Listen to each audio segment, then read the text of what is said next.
Bonjour à tous pour cet épisode hors série de Terra Découverte sur le peuple Inca. Vous allez me demander, mais pourquoi parler de ce peuple Inca? Eh bien, vous allez voir qu'en plus de son histoire qui est passionnante, avec ses croyances, les sacrifices qu'il faisait pour les dieux, le génocide des Espagnols envers ce peuple, eh bien, en plus pour moi, c'est surtout mon nom de famille.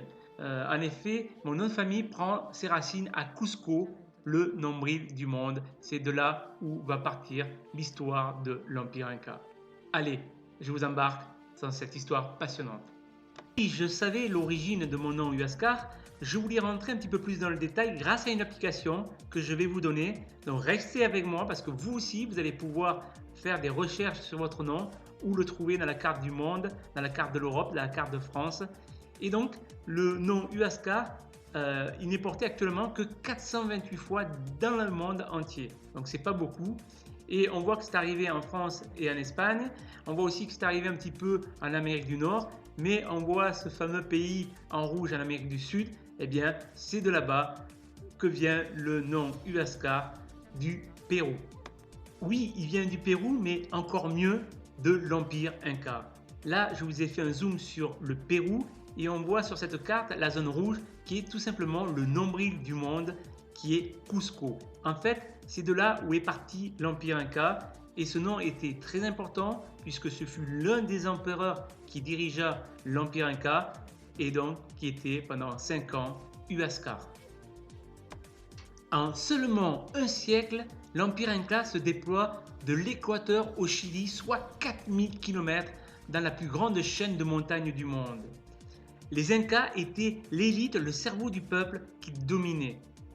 L'Empire dura sur toute son histoire 3 siècles.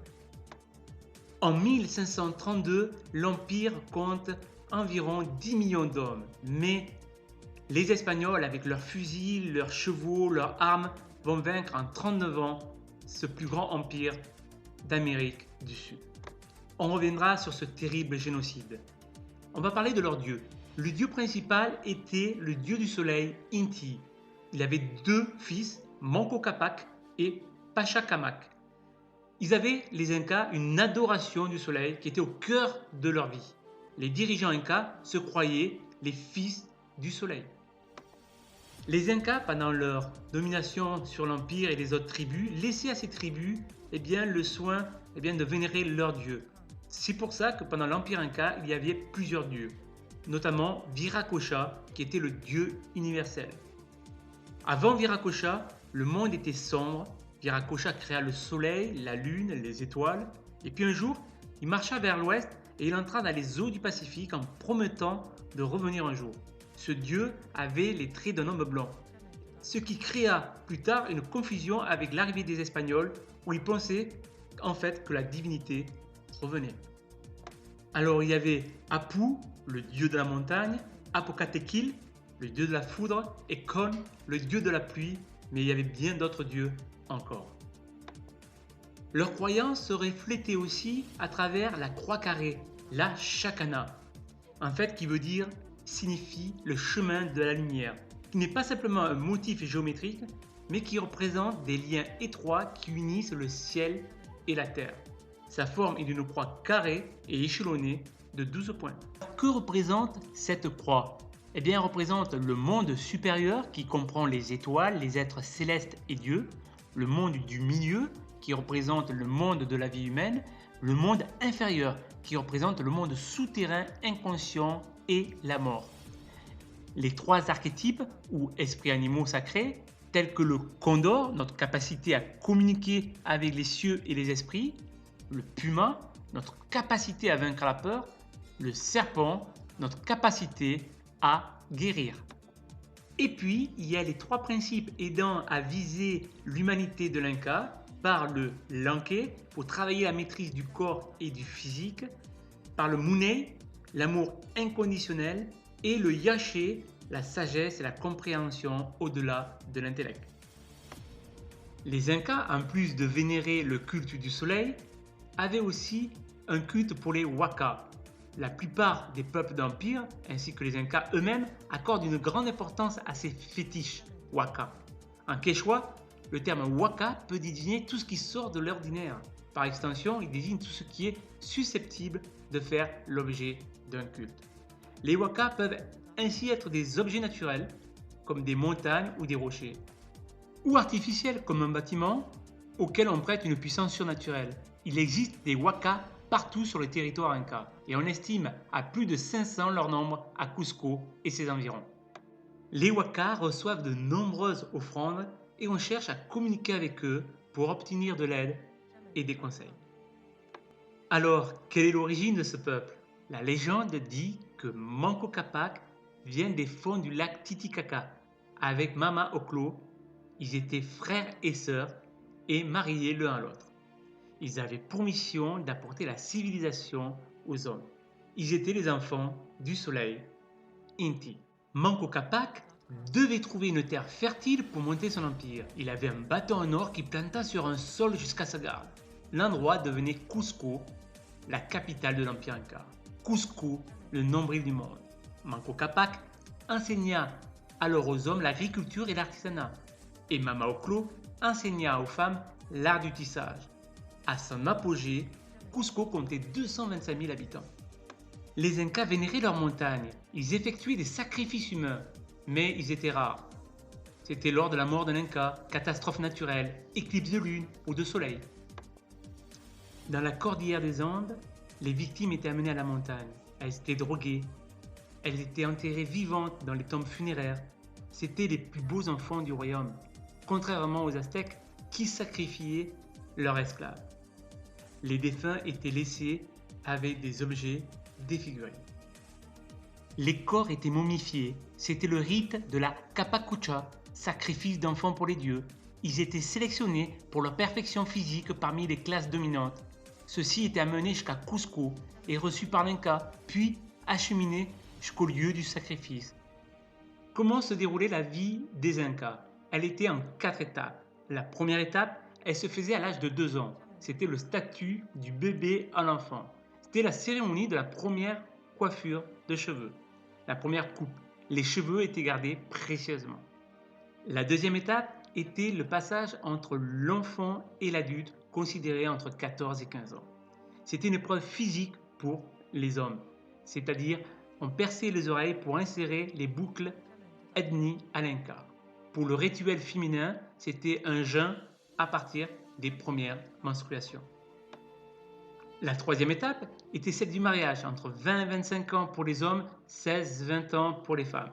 Le couple s'établit dans une nouvelle maison et bénéficie de tous les droits, mais aussi des devoirs, c'est-à-dire qu'ils devaient participer à un tour de corvée. Chez les Incas, il n'y avait pas d'esclavage, mais il y avait ce fameux tour de corvée. La dernière étape était celle de la mort. Les défunts étaient placés dans des tours funéraires ou des abris rocheux simples. Ils étaient parés de leurs plus beaux habits et de leurs outils du quotidien afin d'assurer leur subsistance dans l'au-delà. En termes d'organisation sociale, les Incas étaient en 3 classes. La classe laborieuse, paysans, fermiers, la classe de gouvernance locale, les chefs tribaux, et la classe dirigeante, les Incas, qui représentaient les militaires, religieux et administratifs. À la différence des Mayas, les Incas ne disposaient pas d'un système d'écriture. Par contre, ils avaient les quipus, qui constituaient une mémoire complexe d'informations. Leur maîtrise nécessitait plusieurs années d'études. Le quipu est un encordage dont les cordes présentent les types de nœuds symbolisant l'unité, la dizaine et la centaine. Il permettait d'avoir des statistiques avec un recensement très précis, le nombre d'habitants par âge, sexe, le nombre d'animaux, l'état des stocks, les tribus payées, l'entrée et sortie des marchandises de l'État. Seuls les administrateurs connaissaient la clé des quipus. Les quipus de nos jours restent encore indéchiffrables. Parlons du réseau routier Inca. Il est composé d'environ 40 000 km de route. Ce chemin des Incas, qui était un immense réseau routier à l'époque, existe toujours.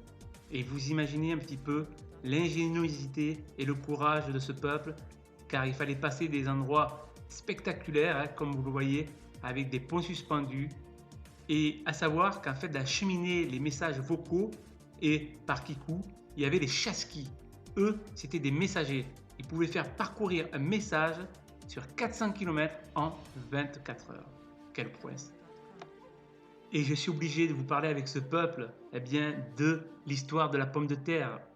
Au Pérou, elle est aussi vieille que le monde. Dans la vallée de Cuecha, sur les flancs de la cordillère des Andes, à près de 3500 mètres d'altitude, la pomme de terre est la seule culture andine qui s'est véritablement adaptée au climat. Pour les peuples andins, il existe deux cultures vivrières au Pérou, la pomme de terre et le maïs. Sous l'empire Inca, elle est essentiellement consommée, déshydratée par exposition au gel et au soleil. Mais ils y sont aussi de grands bâtisseurs. L'architecture Inca est surtout connue pour sa construction de qualité technique avec des pierres taillées et modélisées avec précision. La ville du Machu Picchu est l'exemple le mieux conservé de l'architecture Inca. Et sachez qu'on n'est pas au bout de nos surprises. L'ingénieur hydraulique Ken Wright estime que 60% des bâtiments Inca sont actuellement sous terre. C'est dire qu'on est loin d'avoir tous les secrets des Incas. Et ils savaient construire en prenant en compte l'environnement, c'est-à-dire les tremblements de terre. Leurs murs étaient inclinés à 13 degrés à l'époque. Et les pierres étaient arrondies. Sachez qu'actuellement, les murs Inca sont indemnes. Par contre, les murs de l'après-empire Inca faits par les Espagnols, eux, ont été démolis plusieurs fois après chaque tremblement de terre et reconstruits plusieurs fois. Ils étaient vraiment ingénieux. Regardez ce mur que vous avez à l'écran. Il n'y a pas de ciment, rien, pas de chaud, il n'y a rien. C'est à sec. Et vous pouvez y aller, hein. Vous ne pouvez même pas passer une carte bleue entre deux pierres. Attendez, c'est pas fini. Ils étaient aussi d'excellents médecins. Ils maîtrisaient parfaitement la trépanation. Les Incas maîtrisaient à la perfection l'art de faire des trous dans le crâne. Plus de 800 crânes ont été retrouvés au Pérou. C'est soit autant de crânes que partout dans le reste du monde pour de la trépanation. En fait, ces opérations du cerveau étaient faites pour supprimer les maux de tête, les maladies mentales et même les crises d'épilepsie. Pour faire la comparaison, les scientifiques ont utilisé les données relevées lors de la guerre de sécession américaine entre 1861 et 1865. Selon les calculs effectués, après votre trépanation par un médecin Inca, vous auriez eu 4 chances sur 5 de survivre au XIVe siècle, contre une chance sur 2 si vous aviez été opéré par les chirurgiens américains au XIXe siècle. Il n'y a rien là. Venons-en à la tragédie de ce peuple. Alors là, à l'écran, vous voyez Huayna Capac. Lui, il avait plusieurs enfants. Huáscar, Atahualpa, Manco Capac II, Nina Cuyahoxi, Romagnoni et Topahualpa. Celui que vous voyez à l'écran, Huayna Capac, il meurt en 1525. Il meurt d'une maladie, certainement de la variole ou de la rougeole, car les Indiens n'étaient pas immunisés par cette maladie amenée par les Espagnols. Son corps fut momifié et ramené à Cusco. Son héritier était un de ses fils, Nina Cuyochi, qui lui aussi fut atteint rapidement de la maladie. Donc, un autre de ses fils avait soif de pouvoir, c'était Atahualpa. Lui, il aimerait bien lui succéder. Mais sa mère n'est pas Inca, il n'a donc pas le sang pur, contrairement à son demi-frère Huáscar. Huáscar prend alors rapidement le pouvoir à Cusco. Atahualpa se contente alors du royaume de Quito, dont est originaire sa mère. Il en est le gouverneur, mais il souhaite plus que cette place du gouverneur. Il veut celui d'empereur, celle de son frère Huáscar. Et là commence une guerre fratricide entre Huáscar et Atahualpa. Huáscar fait arrêter son frère, mais qui finalement finit par s'échapper. C'est une guerre civile dont finira par gagner Atahualpa. Ce conflit interne profite aux hommes de Pizarro. Les Incas vont compter beaucoup de morts avec cette guerre civile. C'est donc par la force que succède Atahualpa à son demi-frère Huáscar, qui lui a régné en tant qu'empereur de l'Empire Inca pendant 5 ans. Donc Atahualpa craint quand même et toujours les armées de son demi-frère Huáscar et décide de s'associer à la peu nombreuse mais puissante armée espagnole de Francisco Pizarro.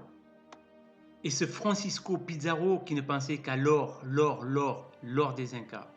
Il avait aussi une autre mission.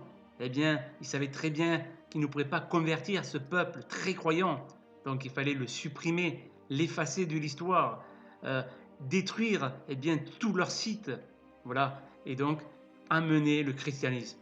Le 16 novembre 1532, Atahualpa n'imagine pas tomber dans le piège de Francisco Pizarro et de mettre fin à l'Empire Inca. Il donne rendez-vous à l'Espagnol dans le village de Cajamarca, au nord de l'actuel Pérou. Il est entouré d'une minorité d'éléments de son armée, ainsi que les membres les plus influents de sa cour. À noter que les Incas n'étaient pas venus armés. La grande majorité des soldats étaient hors de la ville. Alors je vais vous raconter comment se déroule cette scène. Eh bien, au cours de la rencontre, l'un des prêtres qui accompagne Pizarro tend la Bible à l'empereur. Il lui demande s'il accepte de suivre la parole du Dieu unique. Atahualpa, il se saisit du livre, il la porte à l'oreille et il assure qu'il n'entend aucune parole. Et il jette la Bible. Grave erreur, Pizarro n'avait pas l'intention de rencontrer pacifiquement l'Inca. C'est un piège. Et cet acte sacrilège pour les Espagnols est en fait le signal de l'attaque. Les conquistadors s'étaient cachés dans les maisons. Ils se ruent sur les Incas, venus désarmés. Et avec leurs fusils et leurs chevaux, ils provoquent la panique dans l'armée ennemie et arrivent à capturer l'empereur. Ce jour-là, 2000 Incas étaient morts. Pizarro fait prisonnier Atahualpa. L'empereur a une grande inquiétude. Il pense que les Espagnols vont négocier avec Huáscar pour le mettre au pouvoir car ils ne sont pas assez nombreux pour gérer ce grand empire. Du coup, depuis la prison, il fait tuer son frère qu'il fait décapiter. Plus tard, il utilisera le crâne de son frère pour consommer ses boissons. Pour être libéré, l'empereur propose une rançon de 6 tonnes d'or et 12 tonnes d'argent. Atahualpa est naïf. Il offre ses trésors aux Espagnols, mais Pizarro veut tuer l'empereur. Il veut le mettre sur le bûcher. Le bûcher est un sacrilège pour les Incas. Dans leur croyance, si on brûle un corps d'Inca, il perd l'âme. Il se soumet à se convertir au christianisme pour ne pas passer au bûcher. L'armée de l'empereur se divise aux 4 coins du pays. Cette division permettra plusieurs rébellions, dont celle menée par Manco Cápac II, frère d'Atahualpa et d'Huáscar, dont il fut à ses côtés pendant la guerre civile. Ces conquistadors espagnols auront fait énormément de mal à l'Empire Inca, car en plus de la tuerie lors des batailles entre Espagnols et Incas, les colons auront amené toutes les maladies comme la syphilis, la variole, la rougeole, des maladies dont n'était pas immunisé et vacciné ce peuple Inca. Donc ça a été un véritable génocide. Et en plus d'avoir tué cette population, c'est surtout d'avoir voulu effacer toutes les traces de cet empire Inca. Les Espagnols, quand ils sont arrivés à Cusco, les premiers rapports, ils ont dit que c'est une ville qu'ils n'avaient jamais vue dans le monde. Et pourtant, il y avait de belles villes en Espagne. Mais là, c'était les cités d'or. Il y avait de l'or de partout, sur les maisons, sur les toits de maisons. Et ils ont tout pillé, ils ont tout fondu. Et ils ont enlevé tous les temples, pierre par pierre, pour faire des églises. Cusco à l'époque des Incas, c'était une citadelle merveilleuse, c'était les cités d'or. Donc voilà, les Espagnols, par l'intermédiaire des conquistadors, auront fait beaucoup de mal. Voilà s'achève cet épisode hors série, atypique, sur le peuple Inca, sur l'Empire Inca. J'espère que ça vous a plu, c'est passionnant. Et je me suis aussi dévoilé à travers mon nom, qui est intimement lié avec l'histoire du peuple Inca et donc de ce empereur Huáscar et ses histoires avec son demi-frère Atahualpa. Voilà, j'espère que ça vous a plu. Vous aussi, vous pouvez aussi faire un historique et voir la traçabilité de votre nom à travers la France, l'Europe et le monde. Alors, l'application, je vous l'écris sur l'écran et ça s'appelle Forbir. Voilà. En attendant, je vous dis à très bientôt pour de nouveaux épisodes sur Terra Découverte. À bientôt.